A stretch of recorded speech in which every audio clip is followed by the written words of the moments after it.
Welcome to BVR's classroom. Today's topic is a continuation topic for spectroscopy. As I told you, spectroscopy topic includes four subtopics like spectrophotometry, electronic spectroscopy, IR spectroscopy, and NMR spectroscopy. In the previous class, we discussed about spectroscopy in this spectrophotometry and also the instrumentation. We will continue the topic in this class also. I am D. Venkatrao, DVR sir antaru meerandaru. I am from Department of Chemistry, Government Degree College, Ramachandrapuram, East Godavari district. As far as spectrophotometry is concerned, the previous class also we discussed about the syllabus and important questions. I told you that in this chapter, most important topic is Beer-Lambert's law and its applications. In this class, we will be discussing about that Beer-Lambert law and its applications in detail. In the previous class, I told you that as far as spectrophotometry is concerned, it is made up of 5 parts. Please try to recollect those 5 parts. One is called as the source. The second one is monochromator. The third one is sample holder. Fourth part is detector. And the fifth part is recorder. The same thing you can observe here. This is the light source. The light emanating or the radiation that is coming out is sent through the lens, and after that the light is allowed to pass into prism or grating. This is the prism, or we can also use grating. What is the use of this monochromator, that is prism or grating, is in order to obtain a specific wavelength of radiation. మనకి ఏ wave length అయితే కావాలో ఆ wave లెంత్ని select చేసుకోవడం కోసం దీన్ని మనం ఉపయోగిస్తూ ఉంటాం.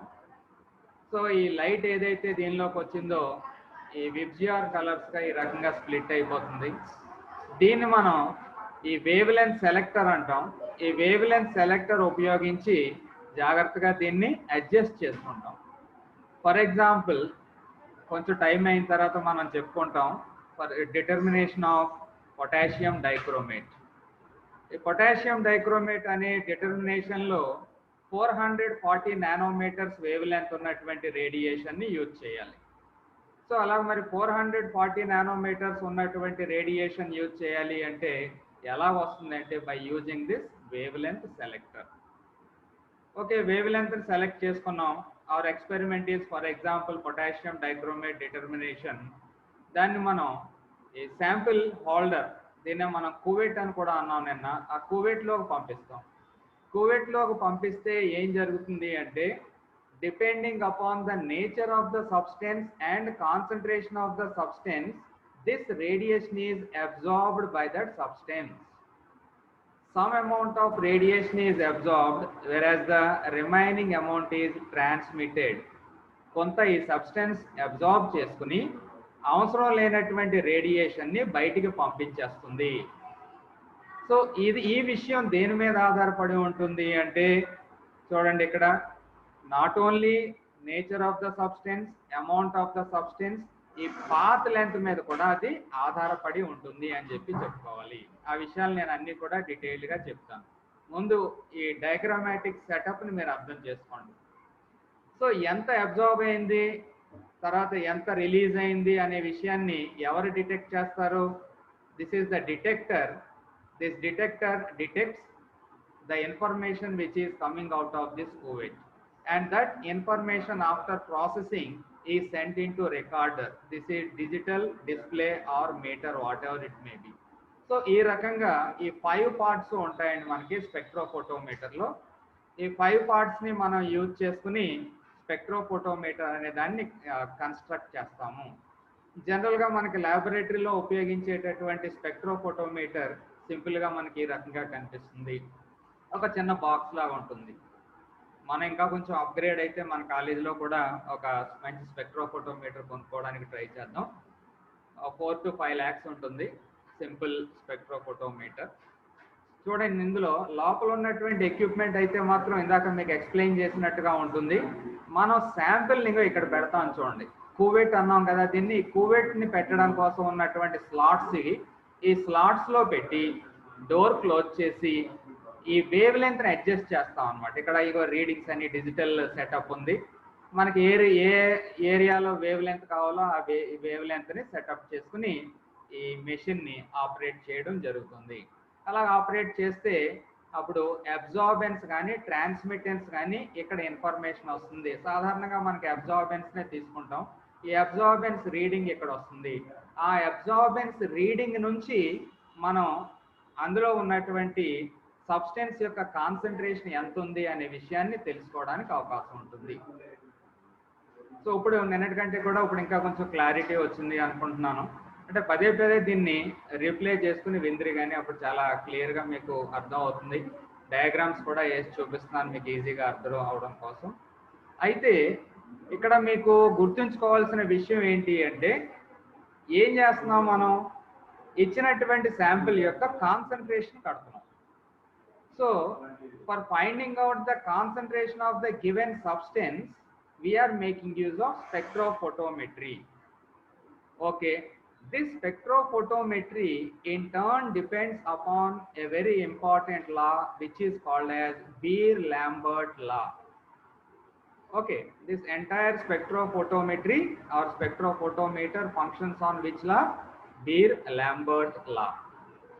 Actually, Beer extended Lambert's law. So Beer extended Lambert's law to solutions in which the decrease in the intensity of the incident light is proportional to concentration of the solution. So decrease in intensity of light దేనికి proportional గా ఉంటుందంట, concentration of the solution కి proportional గా ఉంటుంది అని చెప్తున్నారు.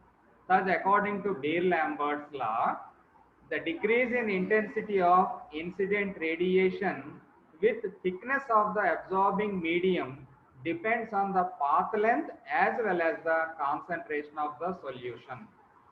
Path length అంటే అదే మన కూవెట్ గురించి మాట్లాడుకున్నాం, దానికి సంబంధించినటువంటిది.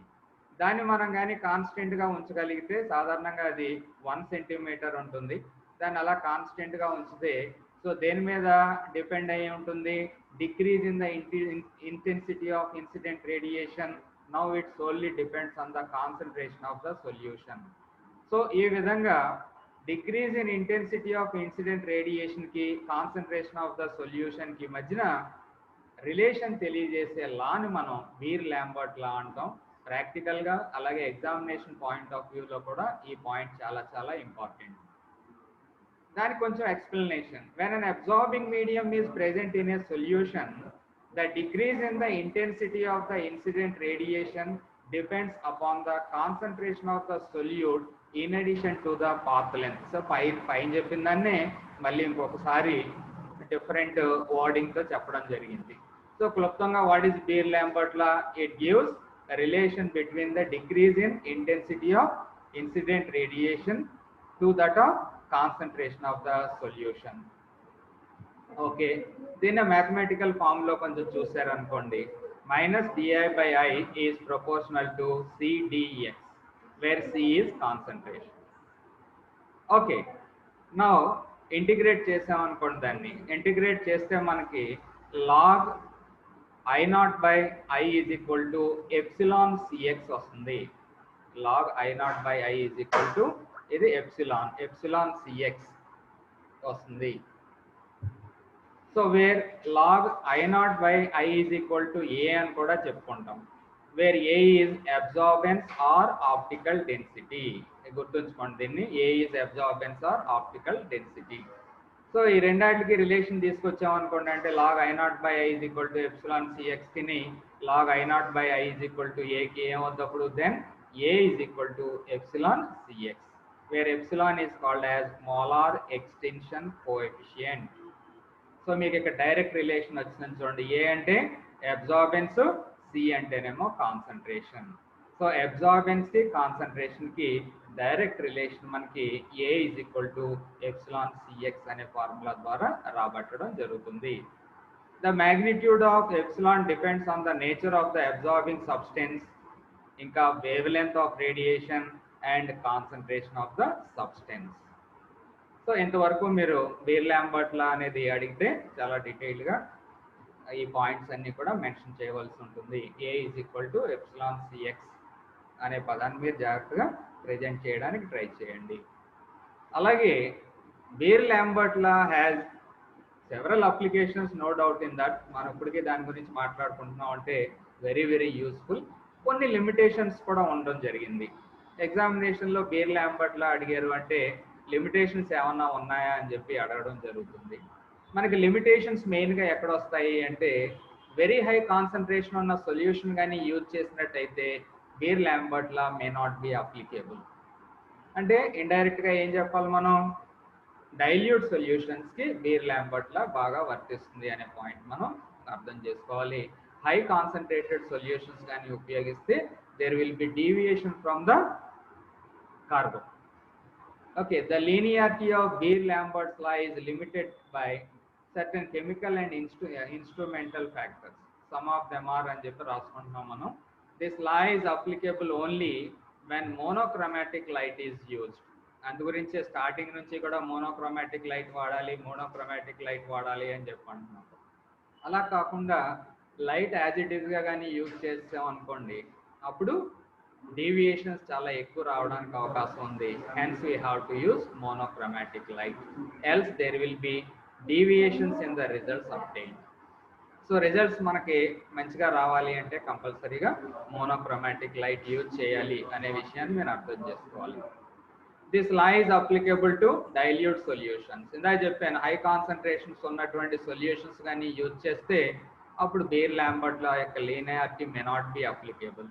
So in such cases what we have to do, we have to convert them into dilute solutions and carry out the spectrophotometry.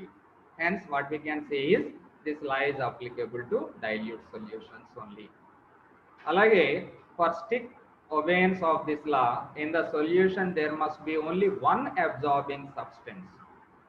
అంటే there must be only one absorbing substance అంటే meaning ఏంటంటే, if our aim is to determine manganese in manganese sulfate, we have to have only manganese sulfate in the sample but not some other substance. అలాగే 3-4 substances కానీ కలిపేసి ఈ machine ద్వారా concentration తెలుసుకుందాం అంటే కుదరని పని అన్నమాట. సో కంపల్సరీగా ఏముండాలి, మనం ఏదైతే తెలుసుకోవాలనుకుంటున్నామో ఆ సబ్స్టెన్స్ మాత్రమే అందులో ఒకే ఒక సబ్స్టెన్స్ ఉండాలి. అది కూడా ఒక లిమిటేషన్గా చెప్పుకోవచ్చు. సో లిమిటేషన్స్ వరకు చూస్తే ఈ రకంగా ఉంటాయి బీర్ లాంబర్ట్స్ లా. సో కంపల్సరీ బీర్ లాంబర్ట్స్ లా అంటే ఏంటి, మ్యాథమెటికల్ ఫామ్ ఏంటి, దాని నుంచి లిమిటేషన్స్ ఏంటి అనేది బాగా ప్రాక్టీస్ చేసి ఉండండి. The third aspect regarding Beer Lambert law is applications. Applications are very very important. మనకి ఎగ్జామినేషన్ పాయింట్ ఆఫ్ వ్యూలో కానీ చూసినట్టయితే 2 అప్లికేషన్స్ ఉన్నాయి. ఒకటేమో determination of chromium in potassium dichromate, ఇంకొకటి determination of manganese in manganous sulphate. ఈ 2 ఎక్స్పెరిమెంట్స్ కూడా కంపల్సరీగా ప్రాక్టీస్ చేసి ఉండండి, ఈజీగా ఉంటుంది. మీరు ఎగ్జామినేషన్లో అడుగుతారు, కంపల్సరీగా మీరు ప్రెజెంట్ చేయండి. So what is the first application? To calculate the amount of chromium in potassium dichromate solution. Okay, so ఈ ఎక్స్పెరిమెంట్ కానీ చేసి మన పొటాషియం డైక్రోమేట్లో క్రోమియం ఎంత ఉంది అని తెలుసుకోవాలి అనుకుంటే we have to make use of this light having 440 nanometres. The monochromatic light అన్నాను కదా. సో ఏ వేవ్ లెంత్ దగ్గర ఉన్నటువంటి లైట్ని యూజ్ చేయాలి? 440 నానోమీటర్స్ దగ్గర యూజ్ చేయాలి. అడ్జస్ట్ చేసుకోవాలి, అలా మెషిన్లో మనం అడ్జస్ట్ చేసుకునే విధానం ఉంటుంది, దానికి అక్కడ 440 దగ్గర అడ్జస్ట్ చేసుకుంటే సరిపోతుంది. Potassium dichromate will have the maximum peak of absorption at 440 nanometers. ఎందుకు అలా 440 meters అంటే పొటాషియం డైక్రోమేట్ కి మాక్సిమం పీక్ అనేది అక్కడ వస్తుంది కాబట్టి మనం ఆ వేవ్ లెంత్ని సెలెక్ట్ చేసుకుంటాము. ముందుగా క్యాలిబ్రేషన్ కర్వ్ తయారు చేయాలి. క్యాలిబ్రేషన్ కర్వ్ తయారు చేయాలి అంటే కొన్ని స్టాండర్డ్ సొల్యూషన్స్ని ప్రిపేర్ చేసుకోవాలి. ఎన్ని స్టాండర్డ్ సొల్యూషన్స్ తయారు చేసుకుంటే మనకు ఐడియల్ కండిషన్ అని చెప్పుకున్నాం అంటే 4 or 5 standard solution of potassium dichromate తయారు చేసుకోవాలి. How many? 4 or 5 potassium dichromate solutions తయారు చేసుకుంటాం, స్టాండర్డ్ సొల్యూషన్స్. దానికి 1 molar sulphuric acid, 0.7 molar phosphoric acid are add చేసి మనం 4 or 5 స్టాండర్డ్ సొల్యూషన్స్ని ప్రిపేర్ చేసుకుంటాం. అప్పుడు the values of absorbance A for the standard solution of potassium dichromate are determined separately for each solution using the same cell, same wavelength అంటే ఎంత? 440 nanometres and with the same spectrophotometer. Okay, so ఈ 4 or 5 standard solutions ఏవైతే prepare చేసుకున్నామో, ఎలా prepare చేసుకుంటాం? ఆ సొల్యూషన్కి 1 molar sulphuric acid add చేస్తాం, 0.7 మోలార్ ఫాస్ఫారిక్ యాసిడ్ యాడ్ చేస్తాం. యాడ్ చేసిన తర్వాత ఆ స్టాండర్డ్ సొల్యూషన్స్ అన్నీ కూడా రెడీ చేసుకుని దాన్ని మనం అబ్జార్బెన్స్ క్యాలిక్యులేట్ చేయాలి. అంటే ఏ వాల్యూ క్యాలిక్యులేట్ చేయాలి. ఏ వాల్యూ ఎలా క్యాలిక్యులేట్ చేస్తాం? By using spectrophotometer. A wave length దగ్గర? 440 నానోమీటర్స్ దగ్గర సేమ్ స్పెక్ట్రోఫోటోమీటర్ యూజ్ చేయాలి. అలాగే సేమ్ కూవెట్, అంటే సేమ్ సెల్ అంటే సేమ్ కూవెట్, అవే కూవెట్స్ యూజ్ చేయవలసి ఉంటుంది.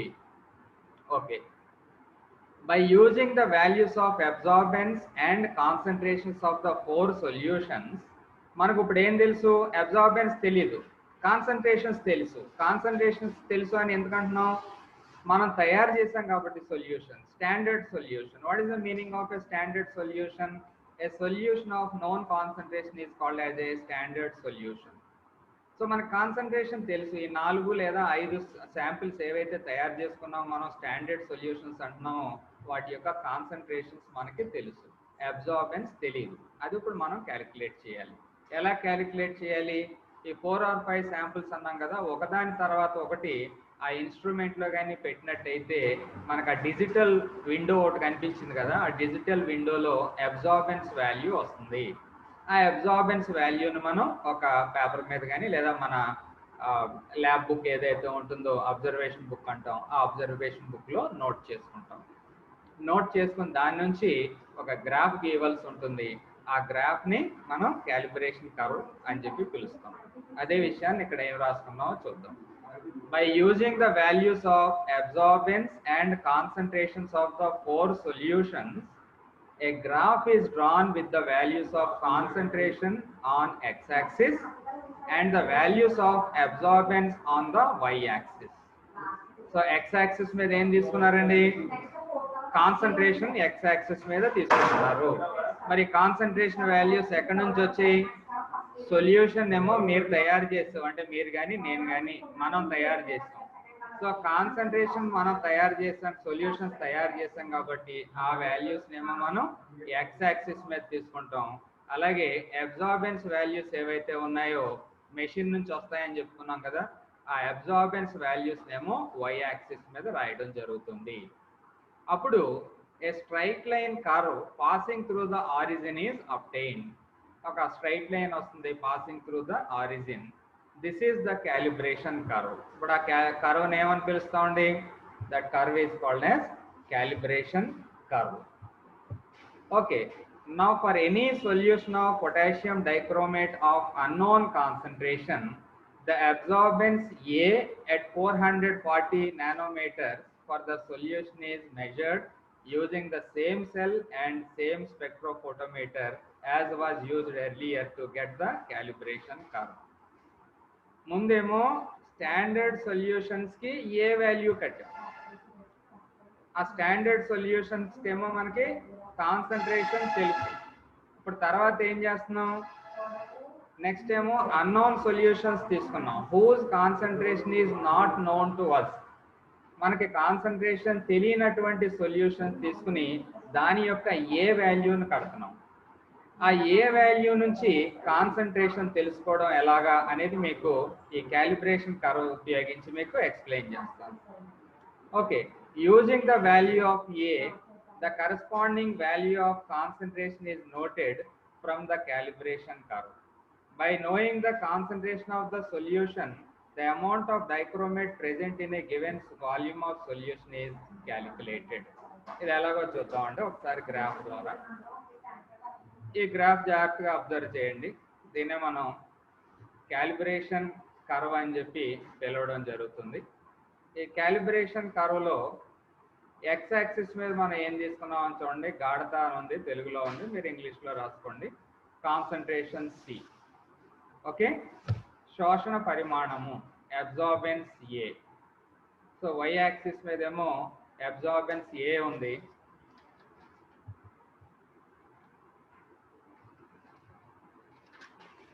అలాగే ఎక్స్ యాక్సిస్ మీదేమో కాన్సన్ట్రేషన్ ఉంది, వై యాక్సిస్ మీదేమో అబ్జార్బెన్స్ ఉంది. ముందుగా మనం ఏం చేస్తామని చెప్పన్నాను, 4 or 5, ఇక్కడ ఎన్ని 4 తీసుకున్నాం చూడండి. ఈ 4 సొల్యూషన్స్ యొక్క కాన్సన్ట్రేషన్ మనకు తెలుసు. ఇక ఇక్కడ ఇదేమో ఇక్కడ ఈ కాన్సన్ట్రేషన్ ఉంటుంది, ఈ శాంపిల్ ఏమో కాన్సన్ట్రేషన్ ఇక్కడ ఉంటుంది, ఈ శాంపిల్ ఏమో కాన్సన్ట్రేషన్ ఇక్కడ ఉంటుంది, ఈ శాంపిల్కి ఏమో కాన్సన్ట్రేషన్ ఇక్కడ ఉంటుంది. ఈ 4 శాంపిల్స్ తీసుకున్నాం. ఈ 4 శాంపిల్స్ తీసుకున్న తర్వాత అదే వీటిని ఏమో స్టాండర్డ్ సొల్యూషన్స్ అంటున్నాం. వీటిని ఏం చేస్తామంటే మెషిన్లో ఉంచినప్పుడు అబ్జార్బెన్స్ ఈ రకంగా వాల్యూ వస్తుంది, ఇక్కడ ఎక్కడో వస్తుంది అనమాట వాల్యూ. ఇక్కడ వచ్చింది కాబట్టి కరెస్పాండింగ్గా మనకి ఇక్కడ డాట్ ఏమో ఈ విధంగా ఇక్కడ పెట్టుకున్నాం. రెండో దానికి ఎక్కడ వస్తుంది మరి అబ్జార్బెన్స్, సమ్ వాల్యూ ఎంతో కొంత రావచ్చు, ఇక్కడ వస్తుంది. సో దాన్ని మనకి డాట్ అంటే కరెస్పాండింగ్ కాన్సన్ట్రేషన్తో ఇక్కడ పెట్టుకుంటాం అనమాట. మూడో చూడండి, మూడో సంథింగ్ లైక్ దట్, ఇక్కడెక్కడో మనకి అబ్జార్బెన్స్ వాల్యూ వచ్చింది అనుకోండి, దానికి కరెస్పాండింగ్గా సి వాల్యూ తిన్నగా మనకి ఇక్కడ డాట్ పెట్టుకున్నాం. ఫోర్త్ స్టాండర్డ్ సొల్యూషన్ సంథింగ్ ఇక్కడెక్కడో వచ్చింది ఫోర్త్ దానికి. ఆ ఫోర్త్ దానికి ఇక్కడ వస్తే కరెస్పాండింగ్గా మనం ఏం చేస్తున్నాం చూడండి, ఇక్కడ ఒక డాట్ పెట్టుకున్నాం గ్రాఫ్ పేపర్ మీద. ఇప్పుడు ఈ 4 గంటలని ఏం చేస్తున్నాం చూడండి, వరుసగా కలిపేస్తున్నాం అనమాట. ఇలాగా కలిపేస్తే ఏమొచ్చింది, we are obtaining a straight line and the straight line is passing through the origin like this. So ఈ విధంగా మనం తయారు చేసుకున్నటువంటి గ్రాఫ్ ఏదైతే ఉందో దీన్నే మనం ఏమంటారు అని చెప్పన్నాను, this is called as calibration curve. Now we are ready with calibration curve. ఇప్పుడు నెక్స్ట్ మనం చేయాల్సింది ఏంటి, what is next target, we have to find out the concentration of unknown potassium dichromate solutions.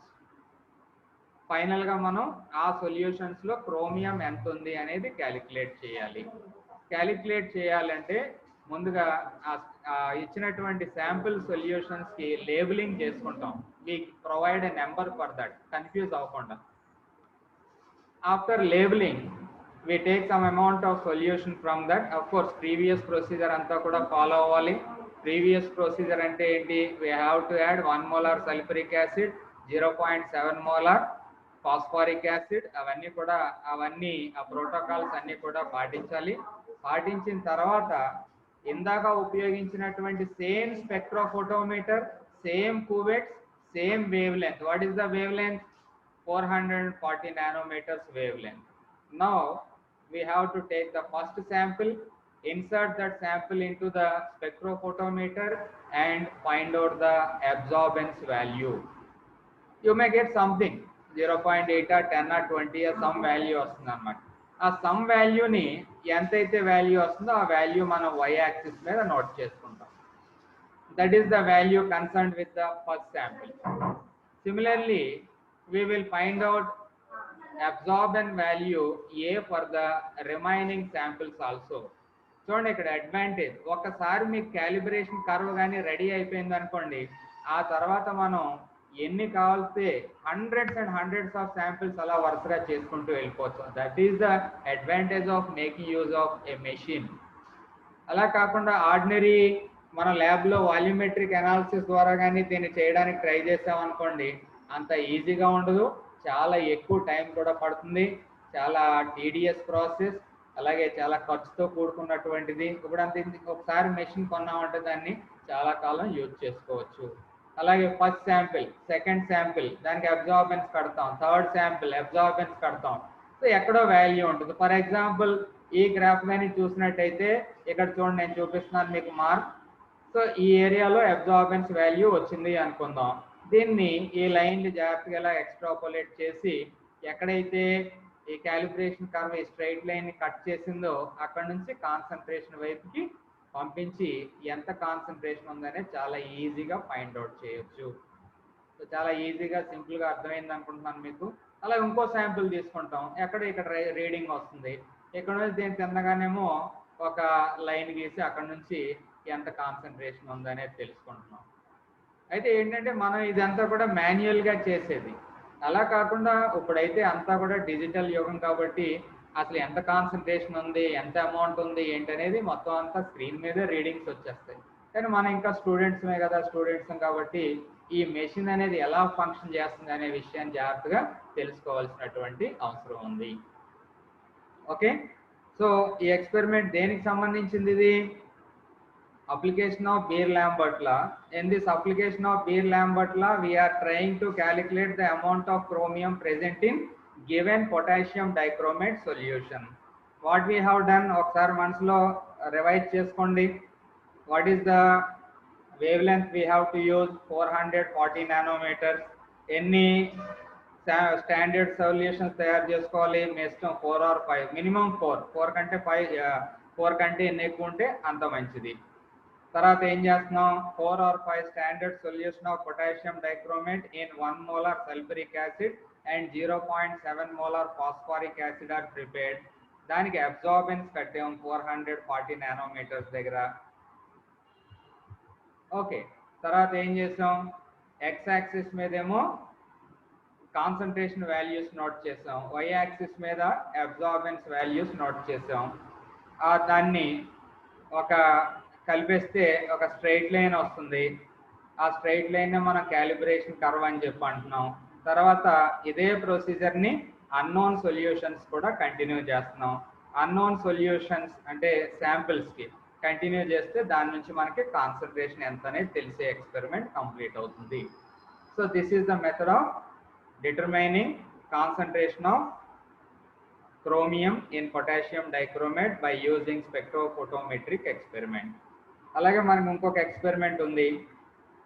ఆ second experiment is to estimate the amount of manganese present in manganese sulfate.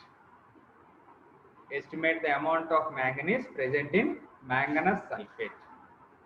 Manganese sulfate formula is MnSO4. సాధారణంగా ఈ MnSO4 లేదా Mn2+ ions ఉన్నటువంటి substances అన్నీ కూడా చాలా light coloured, కానీ almost colourless అని ఇక్కడ రాసేసుకున్నాం. చాలా లైట్ కలర్డ్ అంటే వెరీ లైట్ పింక్ కలర్ ఉంటుందన్నమాట. అంత తక్కువ కలర్ ఉంటే స్పెక్ట్రోఫోటోమెట్రీలో మనం ఎక్స్పెరిమెంట్ కంప్లీట్ చేయలేము. అందు గురించి ఏం చేయాలంటే we have to develop colour. ఏదో రకంగా కలర్ని డెవలప్ చేయాలి, అంటే కలర్ని ఇంప్రూవ్ చేయాలి, ఇంటెన్సిఫై చేయాలి. దాని గురించి మనం ఏం చేస్తామంటే Mn2+ is oxidised to Mn7+. So in MnSO4 manganese is in +2 oxidation state. It is oxidized to +7 oxidation state. For this purpose, we are making use of a substance called as potassium periodate, KiO4. The oxidizing agent used in this particular experiment is potassium periodate, KiO4. అది మాత్రం compulsory గుర్తుంచుకుని మీరు ఎగ్జామ్లో రాయవలసి ఉంటుంది. ఎందుకంటే as it ఈస్గా manganese sulphate experiment చేసేసామంటే వీళ్ళకి ఏమి రాదు అనే మీనింగ్ వస్తుంది. కంపల్సరీగా Mn2+ని Mn+7గా ఆక్సిడైజ్ చేస్తాం. Mn2+ ion and its salts are colorless. However, oxidation of Mn2+ to Mn7+ produces purple colored permanganate ions. Purple colored permanganate ions వస్తాయి, which can be done in presence of oxidizing agents like a substance అండి potassium periodate, KiO4. This color is very intense and hence even small amounts of manganese can be detected. So అది theory. Mn2+ని Mn7+గా convert చేయడానికి potassium పెరాయోడైట్ని use చేస్తాం అనేది theoretical aspect. ఇప్పుడు experimental ఆస్పెక్ట్లోకి రండి. Different volumes అంటే మనం ఏం చెప్పుకుంటున్నాం ఇందాక ఎక్స్పెరిమెంట్లో 4 or 5 స్టాండర్డ్ సొల్యూషన్స్. ఎలాంటివి? 5 ml, 10 ml, 15 ml, 20 ml, 25 ml, ఇలా డిఫరెంట్ కాన్సన్ట్రేషన్స్ ఉన్నటువంటి సొల్యూషన్స్ని తీసుకుంటాం. ఇక్కడ ఎంఎల్లో రాసాం కానీ యాక్చువల్గా ఆ కాన్సన్ట్రేషన్ ఎంత అనేది మనకి తెలిసి ఉంటుంది. Containing Mn2+ ions are taken in separate containers. దేనికి దానికి సెపరేట్గా తీసుకుంటాం. To this 15 ml of concentrated nitric acid add చేస్తాం. Concentrated nitric acid HNO3 15 ml, 0.5 grams of potassium periodate and 20 ml of distilled water are added to each container and boiled for 5 minutes. ఒక 5 minutes boil కూడా చేయాలి. The contents are then cooled, transferred to 100 ml volumetric flask and then diluted with distilled water to volume. అంటే ఆ neck వరకు మీరు first ఇయర్లో solutions తయారు చేసేవారు కదా, వాల్యూమెట్రిక్ ఫ్లాస్క్ నెక్ వరకు ఫిల్ చేయమని చెప్పి చెప్తున్నారు అన్నమాట. సో ఏమేమి కలుపుతున్నారు ఒకసారి గుర్తు తెచ్చుకోండి. Mn2+ సొల్యూషన్కి ఏమేమి కలిపారు? 15 ml of concentrated nitric acid, 0.5 grams of potassium periodate, 20 ml of distilled water and boiled for 5 minutes. దాన్ని కూల్ చేసిన తర్వాత 100 ml వాల్యూమెట్రిక్ ఫ్లాస్క్లోకి తీసుకుని దాన్ని మార్క్ వరకు డిస్టిల్ వాటర్తో ఫిల్ చేస్తాం. ఆ రకంగా ఎన్ని సొల్యూషన్స్ తయారు చేయమంటున్నాం? జనరల్గా same 4 or 5 standard solutions of Mn2+ are prepared in this manner.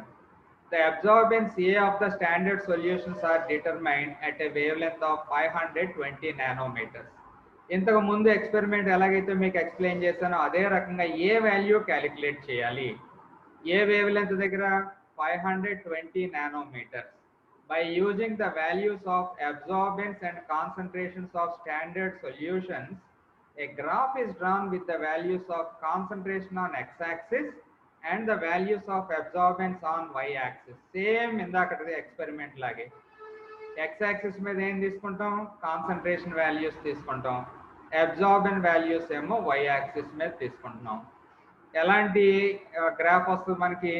A straight line curve passing through the origin is obtained. Same indakatlage, same to same. This is the calibration curve.